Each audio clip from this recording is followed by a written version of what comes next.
ନମସ୍କାର ସମସ୍ତଙ୍କୁ ସ୍ୱାଗତ ଆପଣମାନଙ୍କୁ ଆଜିର ଏ ସନ୍ଧ୍ୟାକୁ। ତ ଆଜି ଏବେ ଆମେ ଆରମ୍ଭ କରିବାକୁ ଯାଉଛୁ ଗୋଟେ ଶବ୍ଦ ଭିତ୍ତିକ ନାଟକ, ଯାହାକି ଡକ୍ଟର ସୁଲଗ୍ନା ମହାନ୍ତିଙ୍କ କ୍ଷୁଦ୍ର ଗପ ସଂକଳନରୁ ଆଧାରିତ, ଯାହାର ନାଁ ହେଉଛି ଦାସଘର ଆଉ ଚିଙ୍ଗୁଡ଼ି ଝୋଳ। ସମସ୍ତଙ୍କୁ ମୁଁ ଅନୁରୋଧ କରୁଛି, ଯେଉଁମାନେ ଲିସନର ପ୍ୟାନେଲରେ ଅଛନ୍ତି ସେମାନେ ଯଦି ଚାହାନ୍ତି ଶ୍ରୋତା ଯେଉଁ ଅଛି ଡିସପ୍ଲେ ପିକ୍ଚର, ସେମାନେ ସେଇଟାକୁ ନିଜ ଡିସପ୍ଲେ ପିକ୍ଚର ରଖିପାରିବେ। ଧନ୍ୟବାଦ।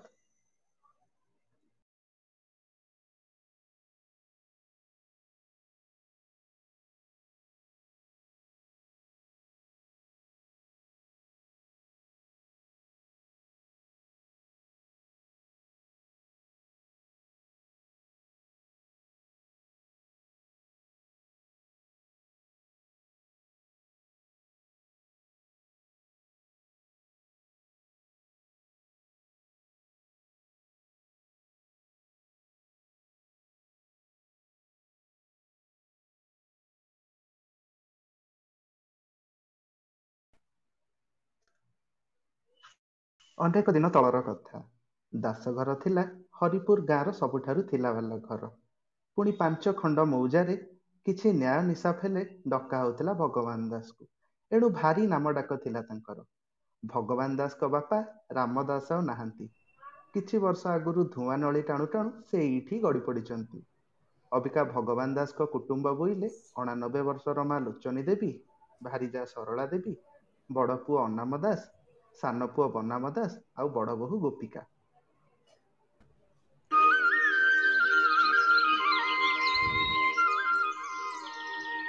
ମାର୍ଗଶିର ମାସର ଶୀତଭରା ସକାଳଟିଏ। ସୂର୍ଯ୍ୟଙ୍କର ସୁନେଲି କିରଣରେ ହରିପୁର ଗାଁର ପରିବେଶ ଅତ୍ୟନ୍ତ ମନୋରମ ଲାଗୁଛି। କିନ୍ତୁ ଏ କ'ଣ, ଗାଁ ମୁଣ୍ଡରେ ରହୁଥିବା ରାଧା ମାଉସୀ ଆଉ ପଡ଼ିଶା ଘର ବଟ ମଉସାଙ୍କ ଭିତରେ କ'ଣ ପାଟିତୁଣ୍ଡ ଚାଲିଛି ସକାଳଟାରୁ? ଚାଲେ ଚାଲେ ଟିକେ ଦେଖି ଆସିବା। ବଟ, ଆରେ ବଟ, ବାହାରକୁ ଆସିଲୁ। क्या हला बुढ़ी काणे पेला अछि सकाळर घर आगे मोर गिजी गिजी होचु? କ'ଣ ହେଲା ଯେମିତି କି ତୁ କିଛି ଜାଣିନୁ? ଆଉ କେଜାଣି କୋଉଠୁ ଉଠି ଆସିଛି ଆମ ଗାଁକୁ। କେଇଥର ତତେ କହିବି, କେଇଥର ତତେ କହିବି ତୋ ଛେଳି ଗୁଡାକୁ ବାନ୍ଧିକି ରଖ ବୋଲି? ସବୁତକ ଆସିକି ମୋ ବାଡିରେ ପଶି ଯାଉଛନ୍ତି। ଗାଁଟା ଯାକର ଆଉ କାର ବାଡି ନାଇଲ ହେଲା, ଖାଲି ତମର ଆଗା ବାଡିରେ ସୁନା ଲାଗିଛି ତ ମୋ ଛେଳି ଯାଇକି ପଶି ଯାଉଛି। କାଇଁ ଏଡେ ବଡ ଗାଁରେ ତ ଆଉ କିଏ ଆଇକି ମୋ ଘର ଆଗରେ ଡେଉଁନିନ୍ତି? ଆଉ କ'ଣ ମୁଁ ଆସି ତୁଚ୍ଛାଟାରେ ପାଟି କରୁଛି? ଆସେ ମୋ ସାଙ୍ଗରେ ଦେଖିବୁ, ସେ ଛେଳି ସବୁ ମୋ ବାଡିରେ ପଶିକି ଗଛର ସବୁ କ'ଣ ଅବସ୍ଥା କରିଛନ୍ତି। ବାରମ୍ବାର କହିଲା ପରେ ବି ତାକୁ ଟିକେ ବାନ୍ଧିକି ରଖୁନୁ। ହେ, ମୋ କିଅ ମେଲୁଛି ଦେଖିବାକୁ? ତୋ ବାଡିରେ ରସ ଲାଗିଛି, ତୁ ବସିକି ଦେଖେ। ସେ ଛେଳି ହେଇଛି ନା ମୋ ମାଇଣା लो ମାଛ ବେକରେ ବାନ୍ଧିକି ବୁଲିବି ବୋଲି କହୁନୁ? ଭଗବାନ ଦାସଙ୍କ ବଡ଼ ପୁଅ ଅନାମ ସେଇ ବାଟ ଦେଇ ଯାଉଥିଲା। ଦୁହିଁଙ୍କ ଝଗଡ଼ା ଶୁଣି ସେଇଠି ରହିଗଲା ଆଉ କହିଲା, କ'ଣ ହେଲା କି ବଟ ମଉସା? କାହିଁ ସକାଳଟାରେ ଏମିତି ପାଟି କରୁଛ? ଆରେ ବାପା ଅନାମ କିରେ? ଆଇଲୁ ଆଇଲୁ ବାପା ଆଇଲୁ, ଦେଖିଲୁ ବାପା ଏ ବୁଟଟା ନାଇଁ ରେ ବାପା, ତୁଚ୍ଛାଟା ରାଇକି ଦେଖୁନି ରେ ବାପା, ମୋ ଦାଣ୍ଡରେ ଆଇ କେମିତି ହାଟ କରୁଛୁ ରେ। ମୁଁ ତାକୁ ରାମକୃଷ୍ଣ କ'ଣ କହିଲି ରେ ବାପା, ତାକୁ କ'ଣ ବେଇଲି ମୁଁ? ପ୍ରକୃତି ଛଡା ବୁଟଟା ରେ ବାପା, ଏଟା ହେଲା ତୁଚ୍ଛା ତୁଚ୍ଛାରେ ଆସିକି ତା ସାଙ୍ଗରେ ଲାଗୁଛି ରେ ବାପା। ଦେଖୁନୁ ସକାଳଟାରୁ ମୋ ଦାଣ୍ଡ ଆଗରେ କେମିତି ଡେଉଁଛି। ହଉ ପାଟି କରନ୍ତିନି ବାପା। ସବୁବେଳେ ଏ ବୁଢାର ଛେଳି ଆସିକି ମୋ ବାଡିରେ ପଶିକି ମୋ ଗଛ ସବୁ ନଷ୍ଟ କରି ଦଉଛନ୍ତି। ମୁଁ ଏକା ବୁଢୀ ଲୋକଟିଏ ବୋଲି କେତେ ହଇରାଣ କରୁଛନ୍ତି। ତୁ କିଛି ଗୋଟେ କରେ ବାପା।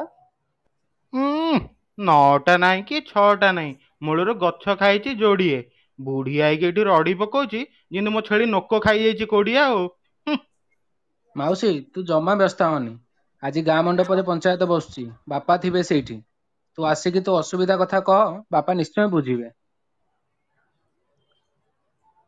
ତ୍ରିନାଥ ମନ୍ଦିର ପାଖ ଗାଁ ମଣ୍ଡପରେ ବସିଛି ପଞ୍ଚାୟତ। ବିଶ୍ୱସ୍ତ ରଘୁଆ ସହିତ ସେଇଠି ଆସି ପହଞ୍ଚି ଯାଇଛନ୍ତି ଜମିଦାର ଭଗବାନ ଦାସ। ଭାଇ ଓ ଭଉଣୀ ମାନେ, ଆମ 5 ଖଣ୍ଡ ମୌଜାର ହର୍ତ୍ତା କର୍ତ୍ତା ଦୈବ ବିଧାତା ଜମିଦାର ଭଗବାନ ଦାସ ଆଜି ଏଠି ସଭାରେ ଅଛନ୍ତି। ଯାହାର ଯାହା ବି କହିବା କଥା ତାଙ୍କୁ ମନ ଖୋଲି କୁହନ୍ତୁ। କିଲୋ ରାଧାମାଉସୀ, ତୁ କ'ଣ ପରା କହୁଥିଲୁ, କହୁନୁ? ଜୁହାରେ ଆଜ୍ଞା। ମୁଁ ଏକୁଟିଆ ବୁଢୀ ଲୋକଟିଏ, ଗାଁ ମୁଣ୍ଡରେ ଘର କରିକି ରହୁଛି। ବାଡିରେ ଯେତିକି ପନିପରିବା ଚାଷ କରେ ତାକୁ ବିକି ମୁଁ ଦିଓଳି ଖାଏ। ଏଇ ବଟ ବୁଢାଟା ତା ଛେଳି ଗୁଡାକୁ ଖୋଲା ଛାଡି ଦଉଛି ଯେ ସେଗୁଡା ପଶିକି ମୋ ବାଡି ସବୁ ନଷ୍ଟ କରି ସାରିଲେଣି। କିଛି ଗୋଟେ କରନ୍ତୁ। ବଟ, କ'ଣ କିରେ? ରାଧା ଯାହା କହୁଛ ସବୁ କ'ଣ ସତ?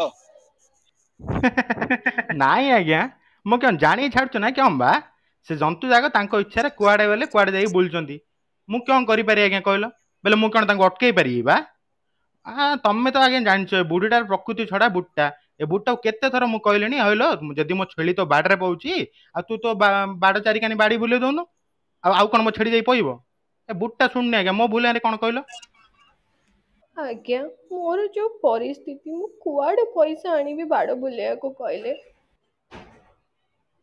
ସବୁ ଶୁଣିଲି ମୁଁ ବଟ ସବୁ ଭୁଲ ତୋର। ଛେଳି ମାନଙ୍କୁ ଏମିତି ଖୋଲା ଛାଡ଼ିବା କଥା ନୁହେଁ। ଯଦି ଚରେଇବାର ଅଛି ତ ଗାଁ ସେପଟ ଜଙ୍ଗଲ ଆଡ଼େ ନେଇକି ଯା। ରାଧାର ଯାହା ବି କ୍ଷତି ହେଇଛି ତୁ ତାର ଜୋରିମାନା ଭରିବୁ। ରାଧା ତୁ ବ୍ୟସ୍ତ ହନି କାଲି ଆସି ଗୁମାସ୍ତା ପାଖରୁ ଯାହା ଟଙ୍କା ଦରକାର ନେଇ ବାଡ଼ ବୁଜା କାମ ଆରମ୍ଭ କରିଦେ। ତୁ ବୋଧେ ଭୁଲି ଯାଉଛୁ ଆଜି ବି ଏ ଗାଁରେ ଭଗବାନ ଦାସ ବଞ୍ଚିଛି ଆଉ ମୁଁ ଥାଉ ଥାଉ କାହାର ଅନ୍ୟାୟ ହେବାକୁ ଦେବିନି। ଭଗବାନ ଆପଣଙ୍କ ମଙ୍ଗଳ କରନ୍ତୁ ବାବୁ। ସବୁ ସେଇ ଜଗନ୍ନାଥଙ୍କର ଇଚ୍ଛା।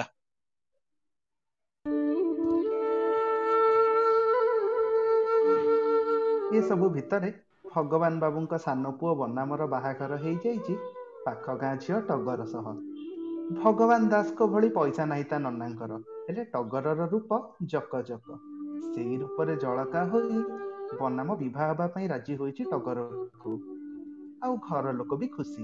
ଟଗର ସୁନ୍ଦରୀ, ଉପର ମୁହିଁ ନୁହେଁ, ଉପରୁ ଘର କାମ ବି ଜଣା। ଆଉ କ'ଣ ଲୋଡ଼ା ଗୋଟେ ମାଇପି ପିଲାର। ଟଗର ହେଲା ପାଟି ଟକଳିଟିଏ। ଆଇଁଷରେ ଭାରି ମନ ତାର। ଭାବିଥିଲା ନନା ତାର ସବୁଦିନ ମାଛ ମାଉଁସ କରି ଦେଇ ପାରୁନାହାନ୍ତି ତାକୁ, ହେଲେ ଏଇନେ ଧନୀ ଘରେ ବାହା ହେଲା। ତାଙ୍କର ଏଡ଼େ ଏଡ଼େ ପୋଖରୀ, କେତେ ଯେ ମାଛ ଆଉ ଚିଙ୍ଗୁଡ଼ି ଚାଷ ହଉଛି ତାର ଇୟତ୍ତା ନାହିଁ। ଏଣିକି ସବୁଦିନ ମାଛ ଆଉ ଚିଙ୍ଗୁଡ଼ି ଖାଇବ ସେ।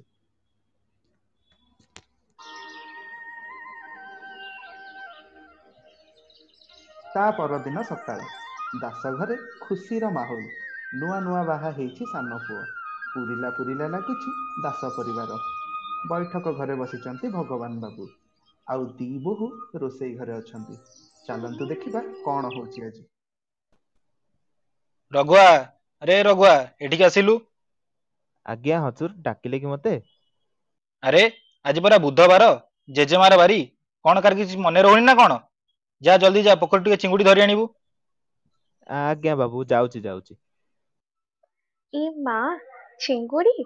ମତେ ଭାରି ଭଲ ଲାଗେ ଚିଙ୍ଗୁଡ଼ି। ଆଜି ମନ ଭରି ଖାଇବି ମୁଁ।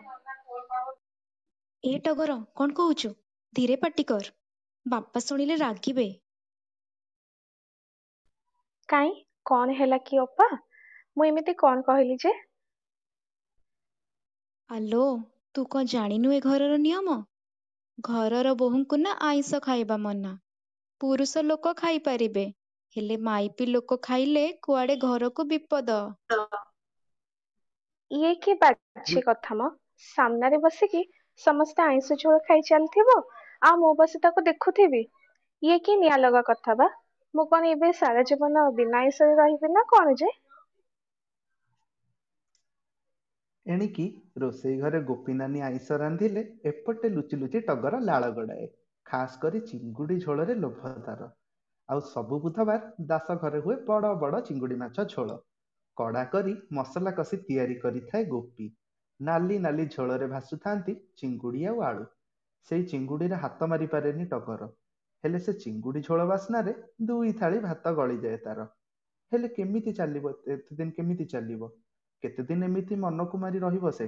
ଟଗରର ମନ ଥଳକୂଳ ପାଉନଥାଏ। ତେବେ ଟଗର ଦେଖେ ସବୁଥର ଚିଙ୍ଗୁଡ଼ି ଝୋଳ ହବା ଦିନ ଗୋଟେ ବଡ଼ ବେଲାରେ ବେଲାଏ ଚିଙ୍ଗୁଡ଼ି ରଖା ହୁଏ ରୋଷେଇ ଘର କଣରେ। ଏଇ କଥା ବୁଝି ନ ପାରି ଟଗର ଦିନେ ତା ଶାଶୁ ସରଳା ଦେବୀଙ୍କୁ ପଚାରିଲା,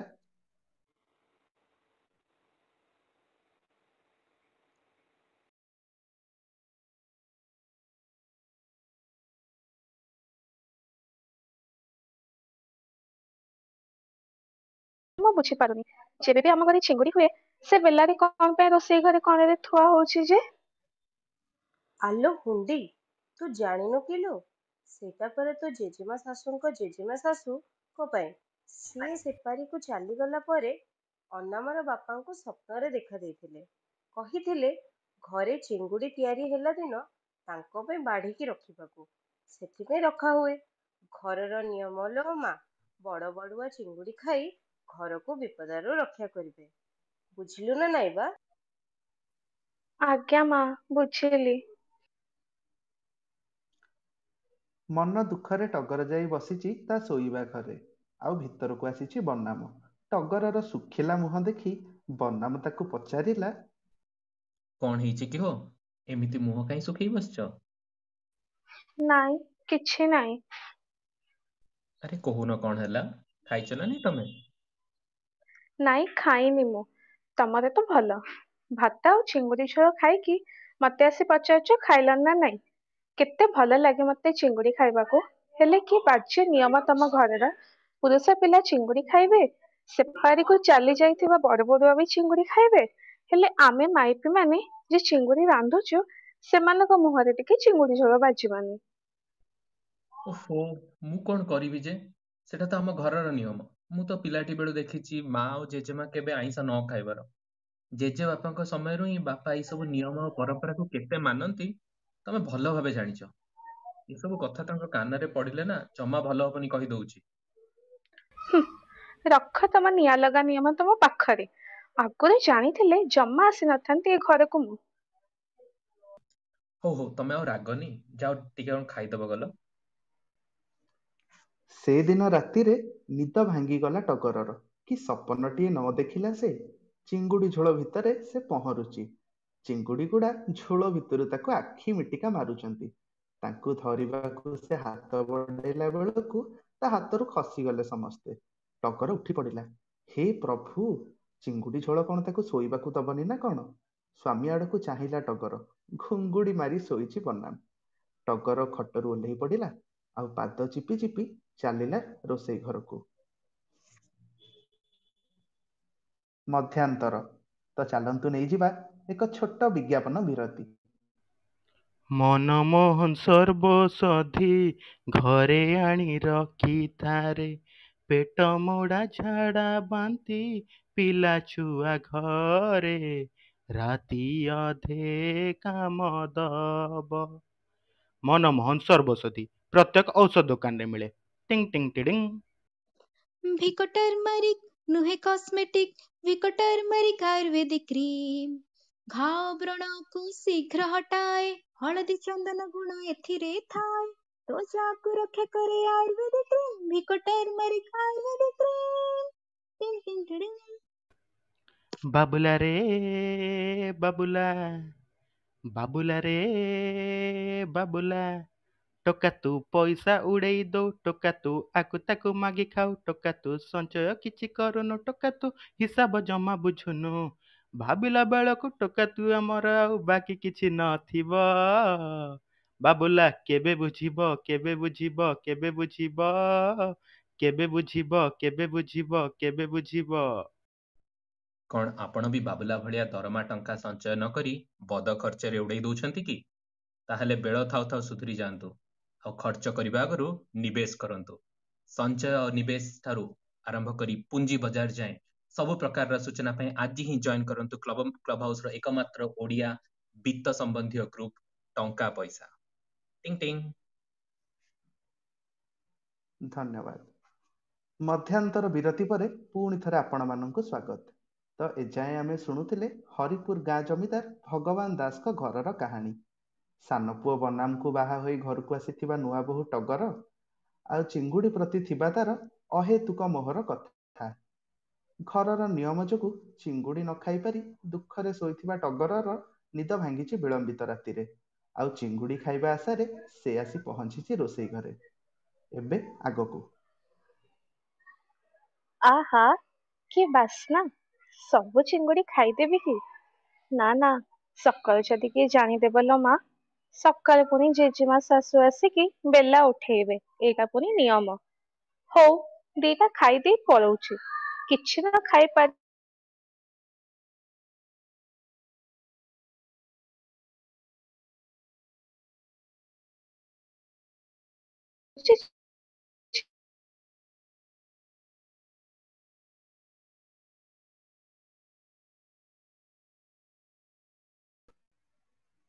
କରିଦବୁ।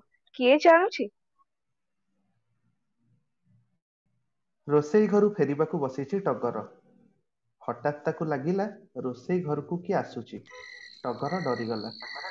ଲୁଚି ଯାଇ ଗୋଟେ ଅନ୍ଧାର କଣରେ ବସିଲା। ଟିକେ ସମୟ ପରେ ଦେଖିଲା କିଏ ଜଣେ ପଶିଲା ରୋଷେଇ ଘର ଭିତରକୁ। ଫୁସ୍ ହୋଇ କହିଲା, କବାଟ ଖୋଲା ଛାଡି। ଏତିକି କହି ଛାଇଟି ରୋଷେଇ ଘର କଣରେ ଥିବା ବେଲା ପାଖକୁ ଗଲା ଆଉ ଢାଙ୍କୁଣୀ କାଢି 2ଟା ଚିଙ୍ଗୁଡି ପାଟିରେ ପୁରେଇ ଦେଲା। ଗୋପୀ ନାନୀ, ଏ ମା ଟଗର, ତୁ ଏଠି କଣ କରୁଛୁ? ପାଟି କରନି, ଆସ୍ତେ କୁହ। ତମ ଚୋରି ଆଜି ଧରିଦେଲି ମୁଁ। ଏତେ ଦିନରେ ଯାଇ ଧରା ପଡିଛ ତମେ ନାନୀ। ହୁଁ, କଣ ଆଉ କହିବି ଲୋ ଟଗର। ଚିଙ୍ଗୁଡି ବାସ୍ନା କଣ ମନରୁ ଭୁଲି ହଉଛି? ବାହା ହେଲୁ ବୋଲି କଣ ପାଟି ସୁଆଦ ଭୁଲିଯିବୁ ଆମେ ମାଇପି ଜାତି? ରନ୍ଧା ଘରେ ତ ସବୁବେଳେ ଶାଶୁ ଜଗିକି ବସିଥାନ୍ତି, ସେଇଠି ଖାଇ ହୁଏନି। ସେଇଥିପାଇଁ ଏଇଠି ଆସି ଲୁଚେଇକି 2ଟା ଖାଇଦିଏ ମୁଁ।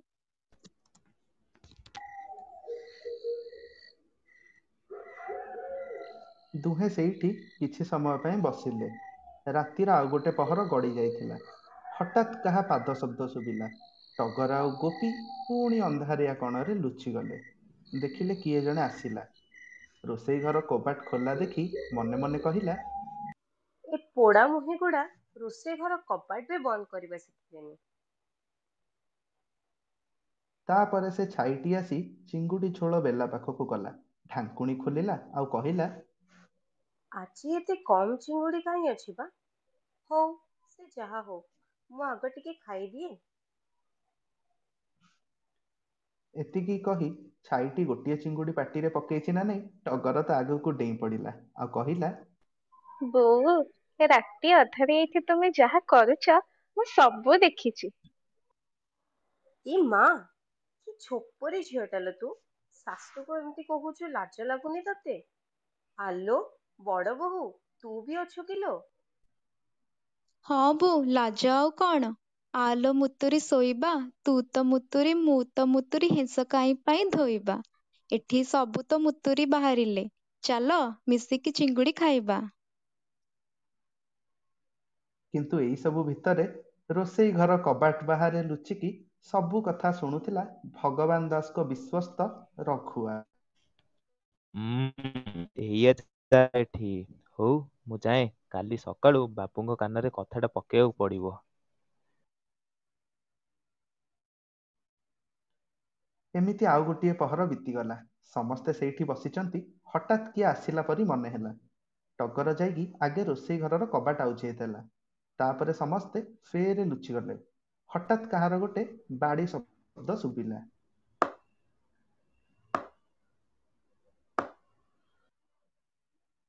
ଦେଖିଲାରୁ ବଙ୍କୁଲି ବାଡ଼ି ଠୁକୁ ଠୁକୁ କରି ଆସୁଛନ୍ତି ଜେଜେମା ଲୋଚନୀ ଦେବୀ।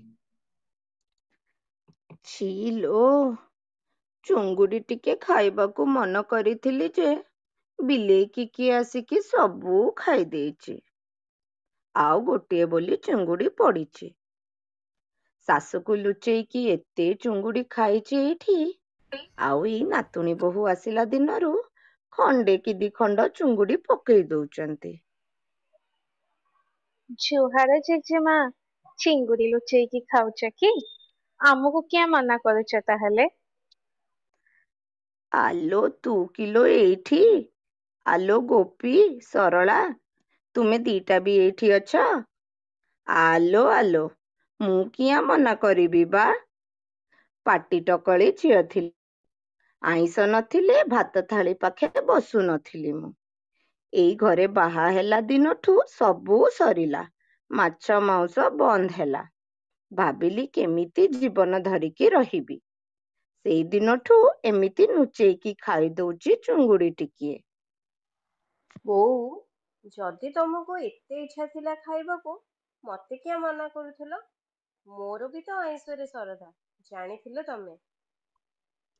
ମତେ ମୋ ଶାଶୁ କଷ୍ଟ ଦେଲେ, ମୁଁ ତତେ ଦେଲି। ହେଲେ ତୁ ତ ବୋଉକୁ କହିଲୁନୁ ଖାଇବାକୁ। ବୋଉ, ତମ ଶାଶୁ ତମକୁ ମନା କଲେ, ଆଉ ତମେ ମତେ ମନା କଲ। ସେଥିପାଇଁ ମୁଁ ବି ମୋ ବୋହୂଙ୍କୁ କଷ୍ଟ ଦେଲି, ଆଉ ଆଇଁଷ ଖାଇବାକୁ ମନା କଲି। ତାହେଲେ କେବେଠୁ ଆମ ଘରେ ଚାଲିଛି ଏ ଚିଙ୍ଗୁଡି ଝୋଳର ଉପାଖ୍ୟାନ? ଆଉ ଆଜି ଯାଏ କଥା ତ ଜଣା ପଡିନି କେମିତି କେଜାଣି? ମୁଁ ତ ବାହା ହେଲା ଦିନରୁ ଲୁଚେଇକି ଖାଉଛି ଚୁଙ୍ଗୁଡି, ହେଲେ ରାତିର ଶେଷ ପହରରେ। ମୁଁ ବି ଘରୁ ଆସିଲା ଦିନଠୁ ଖାଉଛି, ରାତି 1 ପାଖାପାଖି। ମୁଁ ବି ଖାଉଛି ବାହା ହେଲା ଦିନଠୁ, ରାତି 12ଟା ପାଖାପାଖି।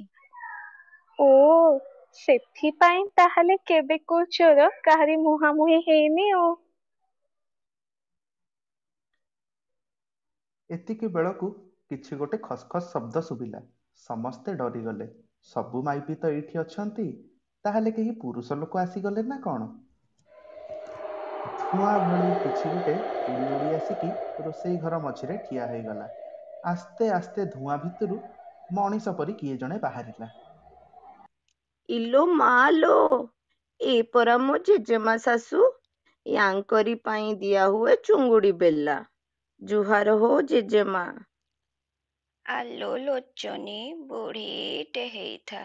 ଥୋତଲି ବୁଢ଼ୀଟେ ହେଇ ସାରିଲୁଣି, ଆଉ କେତେ ବୁଢ଼ୀ ହବୁ କିଲୋ? ଆଲୋ ବୋହୂଗୁଡ଼ା, ମୁଁ ତୁମମାନଙ୍କ କଥା ସବୁ ଶୁଣିଛି। ନିଜର ଯାହା ଇଚ୍ଛା ଜୀବନ କାଳରେ ଖାଇ ପାରିଲିନି ବୋଲି ମଲା ପରେ ମୁଁ ଭୂତ ହେଇକି ବୁଲୁଛି। ସେଥିପାଇଁ ପୁଅକୁ ସପନ ଦେଲି ଯେ ଚିଙ୍ଗୁଡ଼ି ଖାଇବି। ତାକୁ ବି ତମେ ପେଟ ଟକଳି ବୋହୂଗୁଡ଼ା ରାତିରେ ଚୋରେଇକି ଖାଉଛ ଯେ ଦିନଟେ ପାଇଁ ମତେ ସେଇଟା ବି ମିଳିପାରିନି। କେବଳ ଥରୁଟେ କୋଉ ଘର ଲୋକକୁ ସପନେଇ ପାରିବି ବୋଲି ଯମରାଜ ଅନୁମତି ଦେଇଥିଲେ। ସେଥିଲାଗି ମୋ ପୁଅ ସପନରେ ଆସିଲି। ଯୋଉଦିନ ପୁଅକୁ ସପନେଇକି କହିଲି, ଭାବିଲି ପୁଅ ମନ କଥା ଜାଣିବ, ଆଉ ଘରର ସବୁ ମାଇପିଙ୍କୁ ଆଇଁଷ ଖାଇବାକୁ କହିବ। ହେଲେ ସେ ତ ମରଦ ପିଲା, ତା ମୁଣ୍ଡରେ ବୁଦ୍ଧି କାହିଁ ଯେ ବୁଝିପାରିବ ଏକଥା। ହଉ ସେ କଥା ଛାଡ଼ଲୋ, କାଲି ରାତିରେ ଶେଷ ଥର ପାଇଁ ଚିଙ୍ଗୁଡ଼ି ବାଢ଼ିବ ମୋ ପାଇଁ। ମୁଁ ଖାଇବି ଆଉ ମୁକ୍ତି ପାଇବି। ଆଉ ହଁ, ସବୁଠୁ ବଡ଼ କଥା, ଜୀବନରେ ଯାହା ଇଚ୍ଛା ତାହା କରିଯାଅ, ଯାହା ଇଚ୍ଛା ତାହା ଖାଇଯାଅ, ନହେଲେ ମଲା ପରେ ବି ଏ ପୋଡ଼ାମୁହାଁ ସଂସାରରୁ ମାୟା ଯିବନି ଲୋ ଝୁଅ। ଏଇ କଥା ଶୁଣି ବୋହୂମାନେ ମୁଣ୍ଡ ହଲେଇ ହଁ ମାରିଲେ। ଲକ୍ଷ୍ମୀ ଦେବୀ ଆଉ ଥରେ ହସିଦେଲେ, ଆଉ ଧୂଆଁ ହେଇକି ଯୋଉଠୁ ଆସିଥିଲେ ସିଆଡ଼େ ଉଡ଼ି ଚାଲିଗଲେ। ଦାସଘର ବୋହୂମାନେ ପରସ୍ପରକୁ ଦେଖି ନିଶ୍ଚିନ୍ତ ହସରେ ହସିଲେ, ଆଉ ଶୋଇବାକୁ ଗଲେ। ତା ପରଦିନ ସକାଳ। ବୈଠକ ଘରେ ବସି ଖବରକାଗଜ ପଢ଼ୁଛନ୍ତି ଭଗବାନ ଦାସ। ଆଉ ହଠାତ୍ ରଘୁଆ ଦୌଡ଼ି ଦୌଡ଼ି ଆସି ପହଞ୍ଚି ଯାଇଛି। ଆଜ୍ଞା ହଜୁର, ଗୋଟେ କଥାଟେ କହିବାର ଥିଲା। କ'ଣ ହେଲା କିରେ ରଘୁଆ, କାହିଁ ଏତେ ଅଥଇ ହେଇ ଧାଇଁ ଆସିଛୁ? ବାବୁ, ସେମିତି ଜରୁରୀ କଥା ନଥିଲେ କ'ଣ ଧାଇଁ ଆସନ୍ତି? ଏମିତି କି କଥା କହିବୁ କିରେ? ଆଜ୍ଞା, ତମକୁ ମିଛ ହେଲେ ମତେ ସତ। କାଲି ପାହାନ୍ତିଆ ବେଳେ ବାଡ଼ି ଆଡ଼କୁ ଯାଇଥିଲି। ଫେରିଲା ବେଳେ ଦେଖିଲି ରୋଷେଇ ଘର କବାଟଟି ଠିଆ ମେଲା ପଡ଼ିଛି।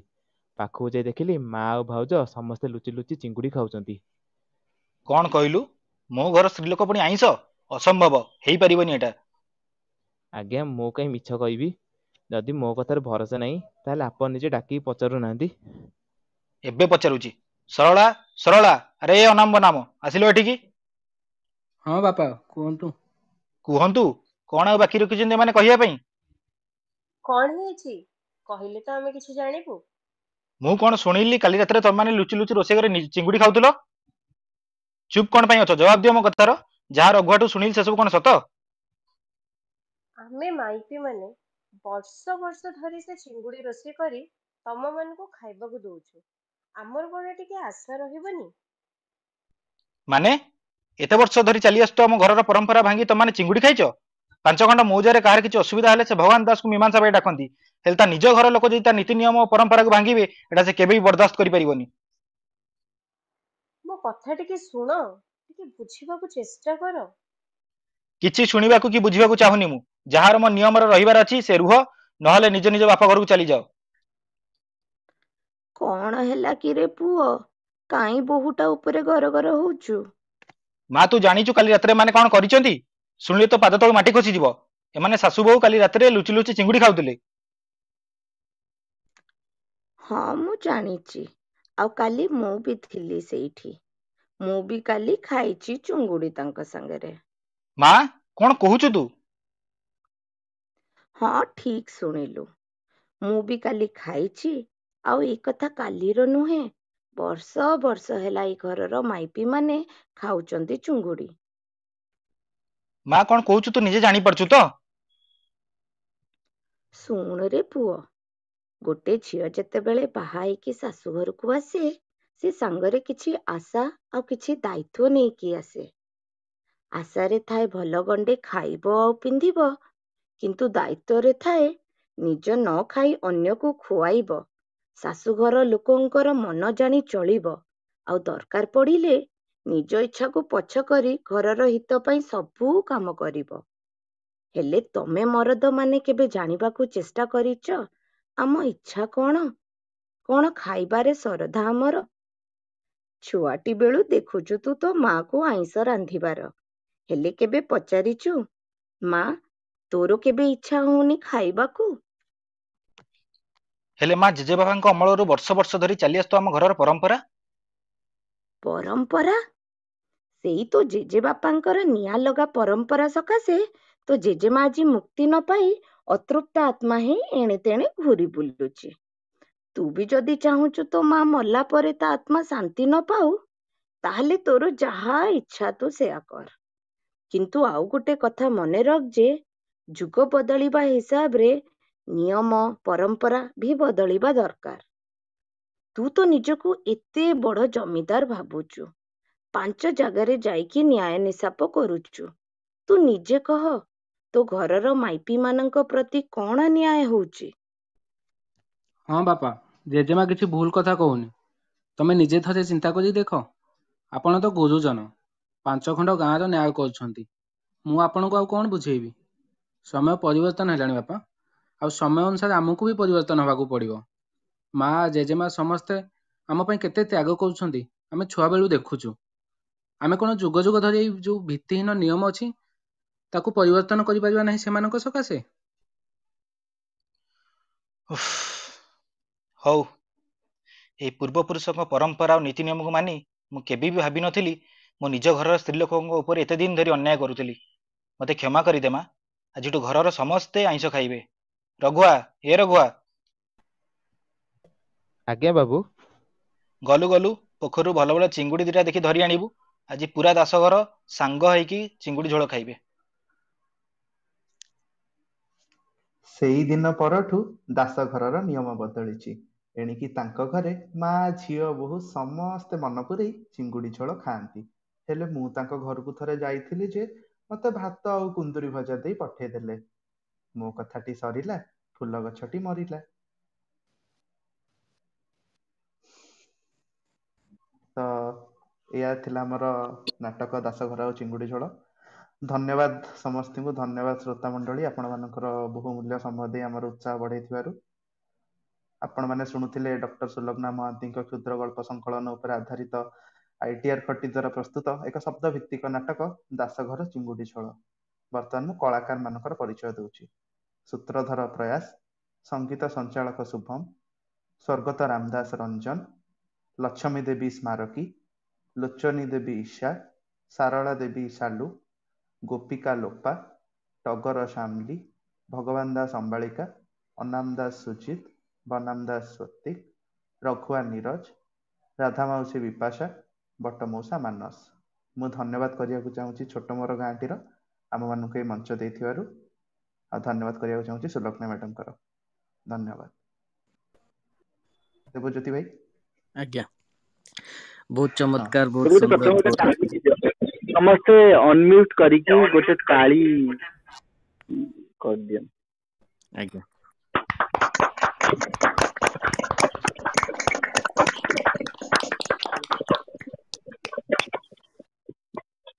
ବହୁତ ଚମତ୍କାର, ସୁନ୍ଦର ଓ ପ୍ରଶଂସନୀୟ ନାଟକ ଥିଲା। ବହୁତ ସୁନ୍ଦର ପ୍ରଦର୍ଶନ କଲେ ଆମର ITR ଖଟିର ପିଲାମାନେ। ତ ଆମେ ସମସ୍ତଙ୍କର ଫିଡବ୍ୟାକ୍ ନବା କି ଏଇ ସୁନ୍ଦର ଅଡିଓ ପ୍ଲେ ଶବ୍ଦଭିତ୍ତିକ ନାଟକ ଦାସଘର ଚିଙ୍ଗୁଡ଼ି ଝୋଳ ଉପରେ। ପ୍ରଥମେ ଆମେ ଯିବା ଡକ୍ଟର ସୁଲଗ୍ନା ମ୍ୟାଡ଼ାମଙ୍କ ପାଖକୁ। ତାଙ୍କ ରଚିତ ତାଙ୍କ ରଚନାରେ ଏପରି ସୁନ୍ଦର ଆବିର୍ଭାବ ଯେ କରିଛନ୍ତି ଆମର ITR ଖଟିର ପିଲାମାନେ, ତାଙ୍କର କ'ଣ ଫିଡବ୍ୟାକ୍ ରହିଛି ଆମେ ତାଙ୍କ ମୁହଁରୁ ଶୁଣିବା। ମ୍ୟାଡ଼ାମ ନମସ୍କାର, ଜୟ ଜଗନ୍ନାଥ। ଆପଣଙ୍କ ମୁହଁରୁ କିଛି ଶୁଣିବା ପାଇଁ ଚାହିଁବା। ନମସ୍କାର, ଜୟ ଜଗନ୍ନାଥ ଦେବଜ୍ୟୋତି। ମୁଁ ବି ବେଶୀ ସମୟ ନେବିନି, ଶୀଘ୍ର ଶୀଘ୍ର କହିବା ପାଇଁ ଚେଷ୍ଟା କରିବି। ପ୍ରଥମ କଥା ତ ମୋତେ ପ୍ଲିଜ୍ କ୍ଷମା କରିବେ, ଆଜି ଟିକେ ଡେରିରେ ମୁଁ ଜଏନ୍ କଲି, ଟିକେ 2 ମିନିଟ୍ ପରେ ଜଏନ୍ କଲି ଆରମ୍ଭ ହବାର, ତ ସେଇଥିପାଇଁ ସମସ୍ତଙ୍କଠୁ କ୍ଷମା ମାଗି ନେଉଛି। ଦ୍ୱିତୀୟ କଥା ହେଲା, ଯିଏ ଏବେ କହୁଥିଲେ ଦେବଜ୍ୟୋତିଙ୍କ ପୂର୍ବରୁ, ସେ ମୋତେ ଧନ୍ୟବାଦ ଦେଲେ, କିନ୍ତୁ ମୁଁ ଧନ୍ୟବାଦ ଦେଉଛି ITR ଖଟିର ସବୁ କଳାକାରମାନଙ୍କୁ ଆଉ ଛୋଟ ମୋର ଗାଁଟିକୁ, କାରଣ ଏଇ ଗଳ୍ପଟିକୁ ସେମାନେ ଯେଉଁ ସମ୍ମାନିତ କରିଛନ୍ତି, ତାକୁ ଏଇ ଯେଉଁ ଶବ୍ଦ ଭିତ୍ତିକ ନାଟକ କରିକି, ମୁଁ କହିବି କି ଗୋଟେ ଲେଖିକା ହିସାବରେ ସେମାନେ ମୋତେ ଆଜି ଆହୁରି ଗୋଟେ ପାଦ ଉପରକୁ ପହଞ୍ଚେଇ ଦେଇଛନ୍ତି, ତ ସେଥିପାଇଁ ବହୁତ ବହୁତ ଧନ୍ୟବାଦ ସମସ୍ତଙ୍କୁ। ଏଇ ଯେଉଁ ଗପ ବିଷୟରେ ଖାଲି ଛୋଟ କଥାଟେ କହିବି, ଏ ଗପଟା ସତ୍ୟବାଦୀ ସମାଜ, ଆମର ଯିଏ ଆମର ଉତ୍କଳମଣି ଗୋପବନ୍ଧୁ ଦାସଙ୍କର ଯେଉଁ ବହିଟା ମାନେ ମ୍ୟାଗାଜିନ୍ଟା ତାଙ୍କର ଅଛି, ସେଇଠି ପ୍ରଥମେ ପବ୍ଲିଶ ହେଇଥିଲା 2020ରେ। ଆଉ ଯେତେବେଳେ ମାନେ ବହୁତ ସମୟରେ ଯେଉଁ ମାନେ ବହୁତ ସାରା ମୁଭି ଡିରେକ୍ଟର୍ସ ମାନେ ଯେତେବେଳେ ମୋତେ କଣ୍ଟାକ୍ଟ କରନ୍ତି ଷ୍ଟୋରି ପାଇଁ, ବହୁତ ସାରା ଷ୍ଟୋରିରେ ଏଇ ଷ୍ଟୋରି ଯେହେତୁ ମୋତେ ଏଇ ଷ୍ଟୋରିଟା ଦେଖିକି ଲାଗେ କି ଏଇଟା ଗୋଟେ ଏତେ ଡିଫରେଣ୍ଟ କ୍ୟାରେକ୍ଟର୍ସ ମାନଙ୍କର ଗୋଟେ ମାନେ ଏକା ସାଙ୍ଗରେ ଅଛନ୍ତି, ଆଉ ସମସ୍ତଙ୍କର ଗୋଟେ ମାନେ ଡିଫରେଣ୍ଟ